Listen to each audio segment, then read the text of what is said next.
Hello again, and welcome to the Called Out Cafe. I'm your host, Doug Hooley. This is episode number 11 in our current series titled Leaving the Church to Follow Jesus, based on my latest book by the same title. That book is available on Amazon.com in paperback, hardback, and Kindle editions. So you might have noticed that I missed an episode in posting a podcast last week. It's because I've been dealing with some health challenges. Well, if that happens again in the next week, or I get busy with some family activities, because Christmas is a little more than a week away, let me wish you a very Merry Christmas.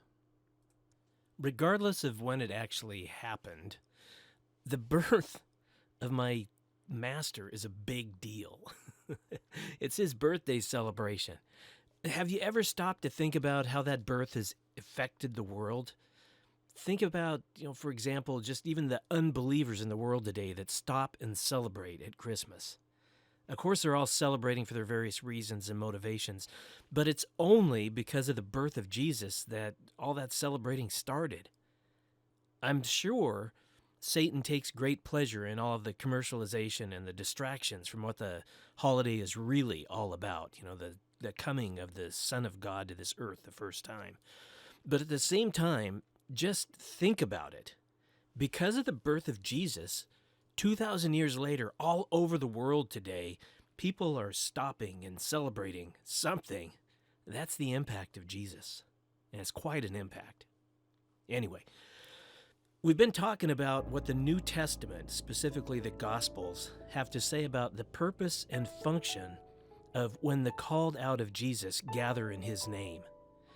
Today, this episode, we're going to be moving on from the Gospels to the book of Acts, which records the earliest account of the history of the Ekklesia, what many call the church. Dr. Luke, the author of the Gospel by the same name, and of the book of Acts, starts off his account of history in the book of Acts by stating the following.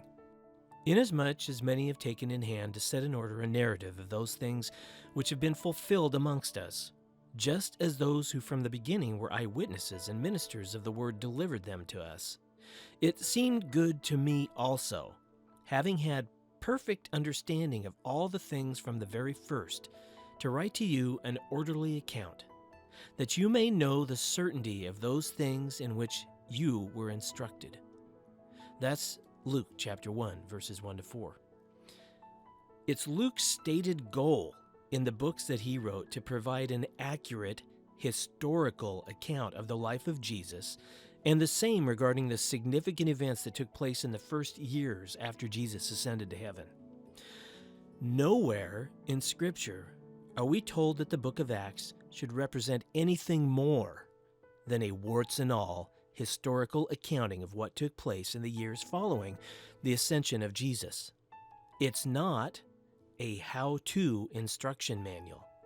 It's not a book of formulas that, if we were to try to reproduce the actions of the characters found in the narrative, we should expect the same results as what they experienced. That was a unique time. I am guilty, like countless Christians, of previously reading Acts looking for answers on how the church should operate today. I'm at fault of superimposing God's will for the apostles over what I thought God's will for my own life was. In that way, I tried to make the book of Acts about me. How was I supposed to apply the book of Acts to my life? I failed to recognize that God was accomplishing something different in the years immediately following Jesus' first coming than he's now accomplishing in the years prior to his second coming. But Acts, it's a history of real, not allegorical events. It's not a fantasy.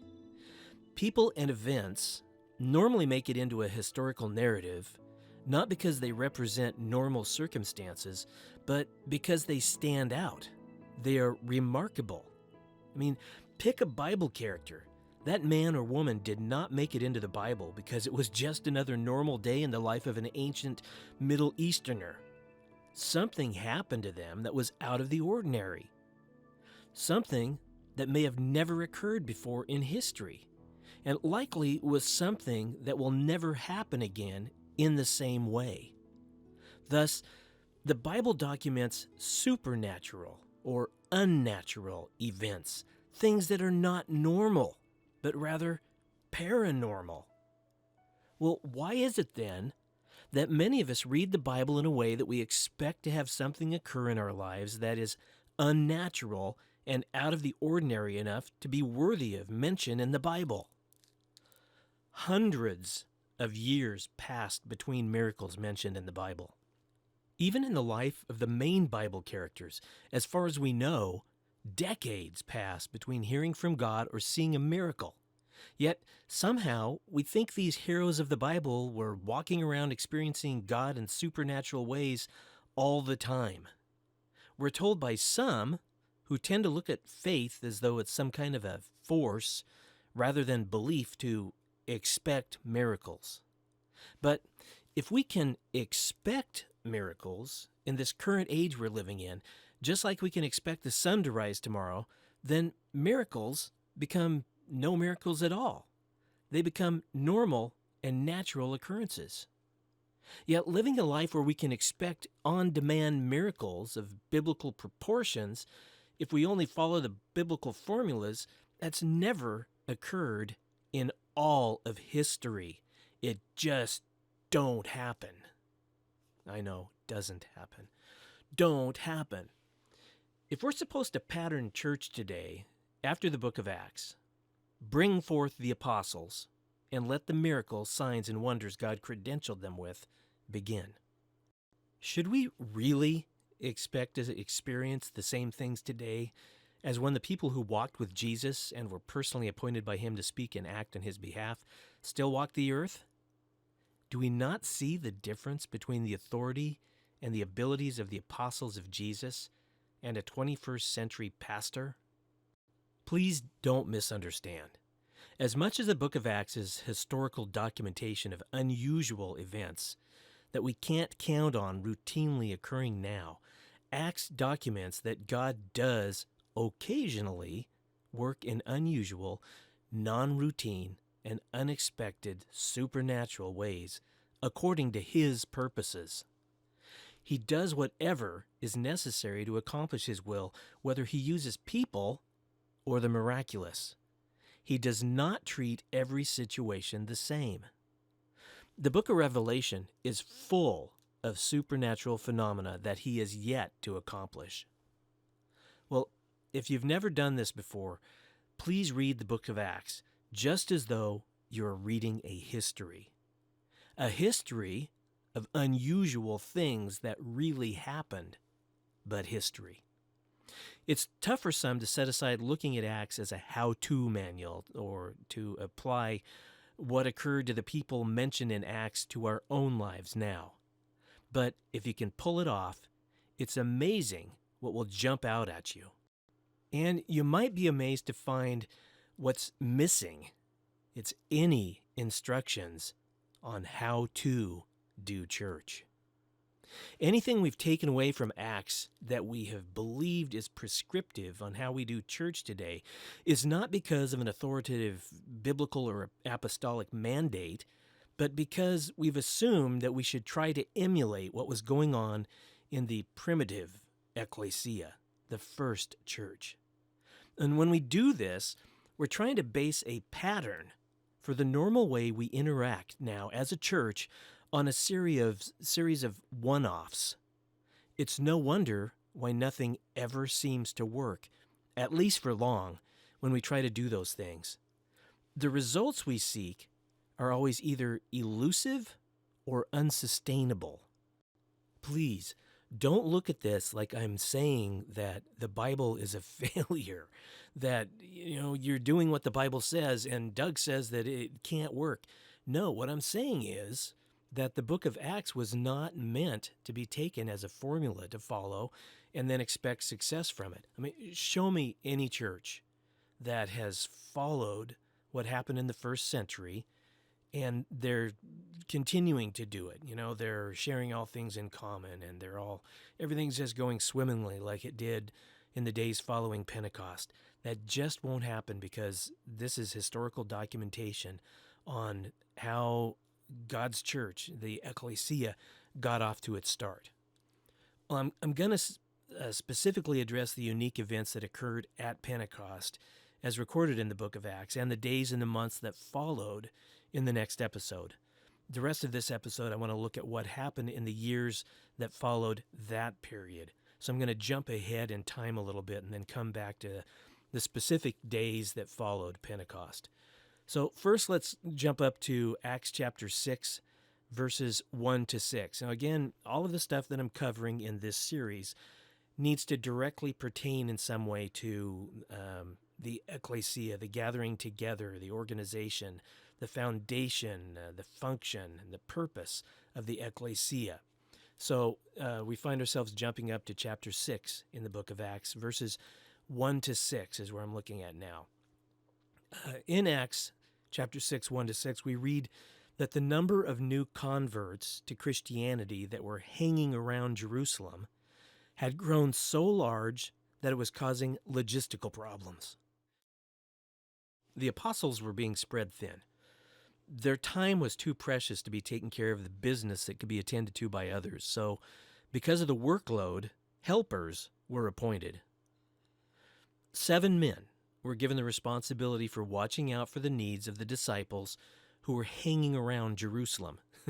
They were lingering there before heading home. They thought something big was still going to be happening. Well, the appointment of helpers, this ad hoc group, who can be thought of as pastors or deacons, again, pastors in the classic sense, they're shepherds, caretakers, deacons, servants. That appointment was a reaction to a problem that had arisen. It was not the institution of a perpetual office in the church. No apostle ever said this. And in each church, let there be 7 helpers to serve food, and let the number of the servers not surpass 7, nor let the number be 6, unless thou intendest to proceed on to 7. None of the apostles ever said that.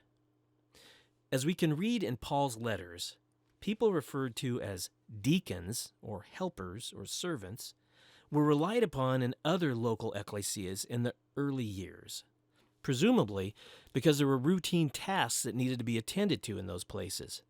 But rather than thinking of these helpers existing in an official and permanent capacity because of some kind of a divine mandate handed down by the apostles, it's more appropriate to think of them as a natural response to a problem or a need that arises. They pitched in and they helped. That made them deacons.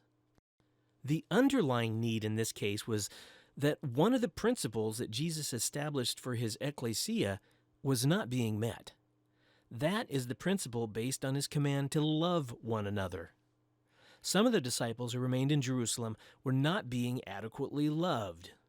The solution of appointing helpers allowed the principle of loving one another to be followed.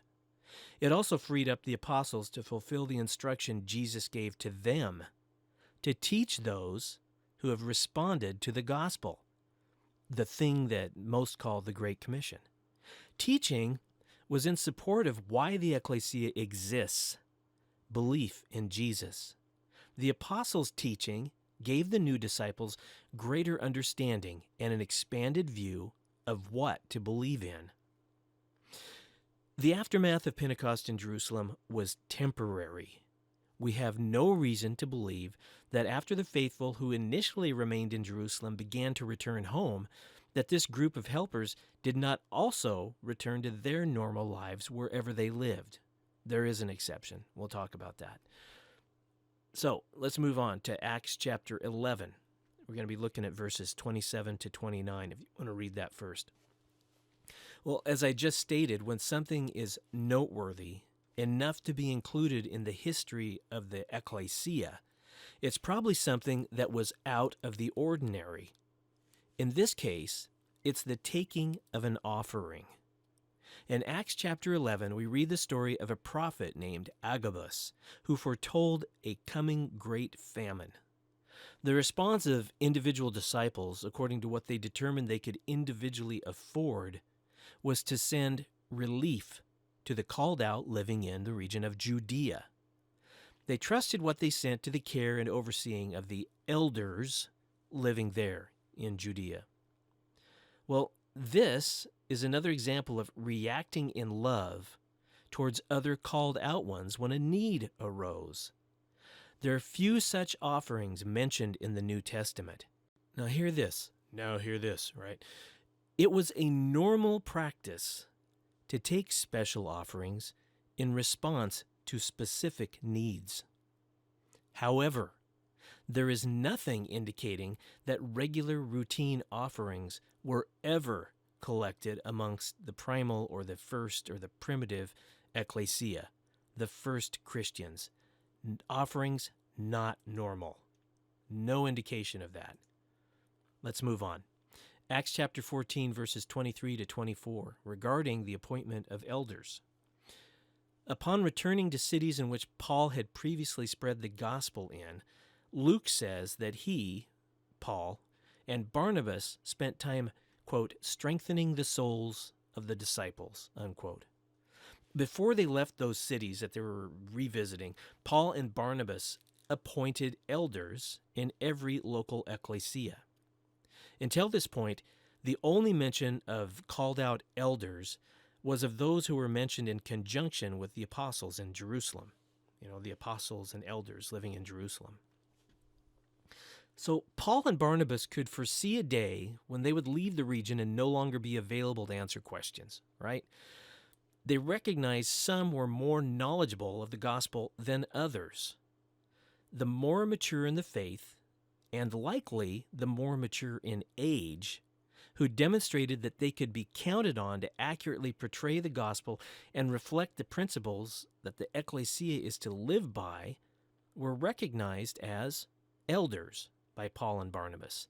These were the guys who Paul and Barnabas recognized got what they were talking about. Well, later Paul also instructed his protege Titus to recognize elders in every community that he came to where an ecclesia existed. An ecclesia, could be 2 people. It could be 3 people. It could be a half a dozen, seldom more than ever 30. And please remember, keep in mind all this other stuff we've been talking about, how the ecclesia didn't have a particular day that they met on, and a place that they definitely didn't have a place that they regularly met in. Anyway, whatever community or larger community, area, geographic region where an ecclesia existed, Titus would recognize elders. Well, Paul's instructions to Titus to appoint elders may have been a response to the deterioration of the communities of Ekklesia located in Crete, as he said to Titus that he left them there to put what remained into order. So even establishing elders appears to have been a part of establishing order and again, a response to an issue or a problem that had arisen. Recognizing elders who serve as role models and mentors in the faith is a natural response to some of the biblical principles that Jesus established regarding the ecclesia, but recognizing elders in no way equals establishing a formal office of elder as the result of some kind of artificial process. Paul is a supporter of elders being established as a way of providing quality control for maintaining biblical principles, one of which is teaching sound doctrine which contributes to authentic belief in Jesus as the Messiah and the Son of God. Secondly, those we naturally recognize as elders play an integral part of maintaining the integrity of the local ecclesias through holding others accountable and guarding against deception. Before I move on, please allow me just to ramble a little bit here as I try to piece together some thoughts. But almost every formal institutional church will have some sort of a elder selection process, and they'll usually go to Timothy, 1 Timothy, and they'll go to Titus, and they'll follow this list of things that Paul wrote Timothy and Titus, and And then the process will be, it'll be reviewed by the existing elders, and then the pastor will approve, and then maybe there'll be a congregational vote or whatever. And then they'll appoint an elder for, 2 to 4 years, a term, and then they'll do it over whenever somebody else needs to be replaced. So great. That's how the church formally selects elders, and they think that there's really good biblical basis for all of that process. But tell me something. When you, as just a churchgoer, when you think now of, if you're currently going, of somebody who's at the church who you look up to spiritually, who you believe to be wise in the ways of Jesus and a Jesus lover, somebody who you wouldn't mind getting advice from if you needed it, they are probably, could be somewhat older than you, a senior member of the faith. When you just think of that person or persons, whether they are male or female, who's coming to mind? Are they the same person that has went through the elder selection process? Because I'll tell you, that person that you thought of is probably a natural elder that you recognized as being an elder in your life. I have elders in my life that have never had hands laid on them and prayed for and ordained as an elder in my life, but I view them as somebody who I would look to for spiritual advice, and that I respect, that I consider, brothers and sisters in my life. That's more along the lines of what I believe we're talking about here. There should be no term limits on an elder because, after all, you don't get suddenly younger or less wise. You can always be called upon for your wisdom. And there is also no reason to think that the number of elders should be limited to whatever, 3 elders, 4 elders, 5, 6, 12 for those that are trying to do something with biblical numbers. You're going to have as many natural elders as you have wise senior members of the faith in your community, in your fellowship. Anyway, I partially digress, but that's important stuff, and I'm sure that I'll be talking about that more later. So let's move on up to Acts chapter 20, verse 7, and talk about Sundays and breaking bread together. Paul had been in a city called Troas for a week. He's getting ready to leave the next day, and everyone knew that time with Paul was short, and they couldn't count on seeing him again. So they were going to miss Paul greatly. They loved Paul.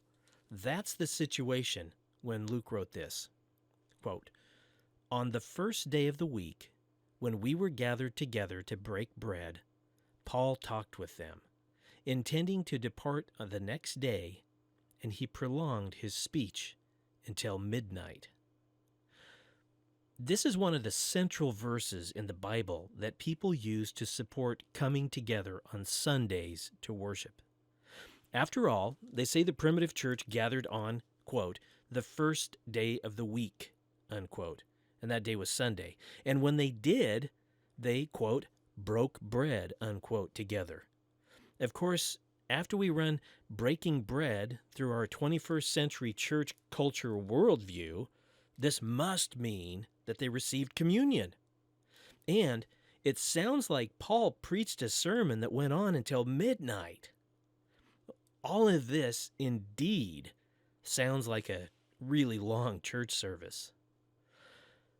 Well, this is the quintessential example of historical documentation not being intended to establish a religious practice. We have no reason to believe that this was the habit of the early church, right? So what if this passage that I just read to you was put this way? Listen to it this way. On Sunday after work, we all got together for our last meal together before Paul had to leave the next day. Paul talked on until midnight. Okay, so this was their last chance to share a meal together with Paul. There was not enough time for Paul to meet with everyone individually. should the fact the meal took place on Sunday even matter? Sunday was just another working day in places like Troas. Knowing that breaking bread was the common term for sharing a meal, is there anything indicating that a religious ritual took place? No. And is it any surprise that Paul talked on late into the night, given that it was his last chance to speak with the people that he loved dearly, and nobody wanted to say goodbye? Have you ever been in that kind of situation? I have, and it's tough. Using this passage to show how the Ekklesia should conduct itself and support the practices of taking communion and meeting on Sundays is a complete misuse of Scripture. There is nothing prescriptive about how this passage reads. That's about it for the book of Acts, except, like I said, in the next episode, we're going to come back and look at the days following the events of Pentecost. But from the book of Romans through Revelation, there's teaching concerning issues within the body of the elect, the Ekklesia. Some of it is specific. Most of it is general. There's a great deal of evidence throughout the rest of the New Testament that the practices of the early Ekklesia were either based on commonly held Jewish traditions, which were going on long before the day of Pentecost, or they were temporary measures that were in place because of the emergent temporary needs of many people who had stayed beyond what they had planned in Jerusalem. They remained in Jerusalem because they were on a spiritual high, and they needed to be housed and fed while they remained there. Today, sadly, in decreasing numbers, there are still people around who remember what it was like in the days, months, and years following the bombing of Pearl Harbor. The anniversary of that was just last week. If the good Dr. Luke were still around, those days might be summarized by him in the following way. Listen to this. After the attack on Pearl Harbor, there was a great feeling of patriotism and selflessness, and of one accord, people learned to do without the things they had before. They saved their scrap metal and sent it to the great storehouses, and they darkened their windows at night and planted victory gardens, and they did subsist on rations and purchased their foods with coupons. The young men gave themselves to the effort sacrificially, not sparing their lives, while the women went to work in the factories. And everyone gave a great deal out of their income, and some even gave 83%. Okay, so life changes after big, significant events. I remember life changing after 9/11. Whether they're good events or bad events, life changes. Even though it may take time to recover, changes are normally temporary. As patriotic and selfless as people may have been, no one would ever consider patterning their lives after the actions taken by people living in the United States following the bombing of Pearl Harbor. In this way, the earliest days of the Ekklesia as recorded in the book of Acts does not serve as a blueprint as to how the Ekklesia should interact with one another on into perpetuity. So with all that in mind, Lord willing, next time, we'll look at the event that many attempt to pattern their modern churches after. The stuff that happened in the days following Pentecost. But until then, may God bless you, and Maranatha. Thanks for joining me today. Until my next podcast, you can follow me on Facebook by going to the Doug Hooley Ministries page. I'm on Twitter at Doug H. Ministries, and I'm on Instagram at Doug Hooley Ministries. Find out about what I'm working on and read some of my blogs at doughooley.com, or email me at doug@doughooley.com. That's Doug at doughooley.com. I'd love to hear from you. This has been the Called Out Cafe. So long, and God bless.